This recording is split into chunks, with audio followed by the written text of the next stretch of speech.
समुद्र मंथना और शिवा द्वारा विष पीने की अद्भुत कथा। बहुत समय पहले देवताओं और असुरों के बीच लगातार युद्ध हो रहे थे। एक समय ऐसा आया जब देवताओं की शक्ति कमजोर पड़ने लगी।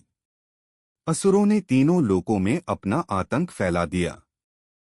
देवता घबराकर भगवान विष्णु के पास पहुंचे और बोले, प्रभु हमें बचाइए, हमारी शक्तियां समाप्त होती जा रही हैं। भगवान विष्णु ने कहा, यदि तुम अमृत प्राप्त कर लो तो फिर से शक्तिशाली बन जाओगे।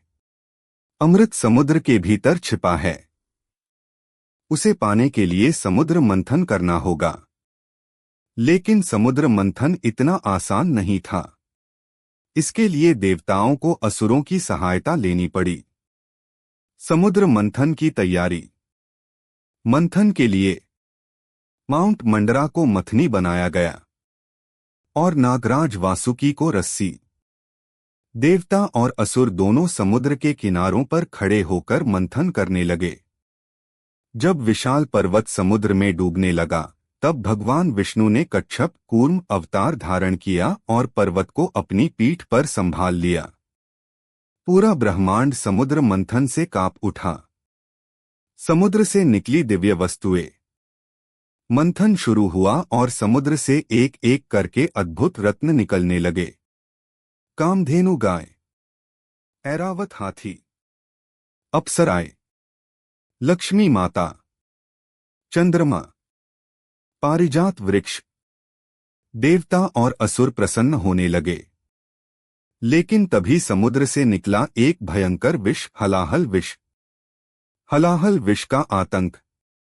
हलाहल इतना भयानक था कि उसकी ज्वाला से पृथ्वी जलने लगी, नदियां सूखने लगीं।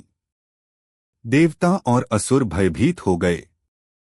पूरा ब्रह्मांड विनाश के कगार पर पहुंच गया। कोई भी उस विष को छूने का साहस नहीं कर पा रहा था। तब सभी देवता एक साथ भगवान शिव के पास कैलाश पहुंचे। भगवान शिव का महान त्याग। देवताओं ने हाथ जोड़कर कहा, हे महादेव, केवल आप ही इस संसार को बचा सकते हैं। भगवान शिव ने संसार की रक्षा के लिए बिना एक क्षण सोचे उस विष को अपने हाथ में उठा लिया। माता पार्वती चिंतित हो गईं। उन्होंने कहा, प्रभु यह विष अत्यंत घातक है। लेकिन शिव मुस्कुराए और बोले, यदि मेरे कष्ट सहने से संसार बच सकता है तो यह त्याग छोटा है। फिर भगवान शिव ने पूरा हलाहल विष पी लिया। नीलकंठ महादेव। जब विष शिव के गले तक पहुंचा, तब माता पार्वती ने तुरंत उनका गला पकड़ लिया ताकि विष उनके शरीर में न फैले। विष के प्रभाव से भगवान शिव का कंठ नीला पड़ गया। तभी से भगवान शिव नीलकंठ कहलाए। पूरा ब्रह्मांड हर हर महादेव के जयकारों से गूंज उठा। देवताओं ने शिव को प्रणाम किया और कहा, महादेव आप ही सृष्टि के सच्चे रक्षक हैं। अमृत की प्राप्ति। इसके बाद समुद्र मंथन जारी रहा और अंत में अमृत कलश निकला। भगवान विष्णु ने मोहिनी रूप धारण करके अमृत देवताओं को पिला दिया। देवताओं की शक्ति लौट आई और संसार में फिर से संतुलन स्थापित हो गया। कथा से मिलने वाली शिक्षा। सच्चा महान वही है जो दूसरों की रक्षा के लिए त्याग करे। भगवान शिव करुणा और बलिदान के प्रतीक हैं। संकट के समय धैर्य और साहस सबसे बड़ी शक्ति है।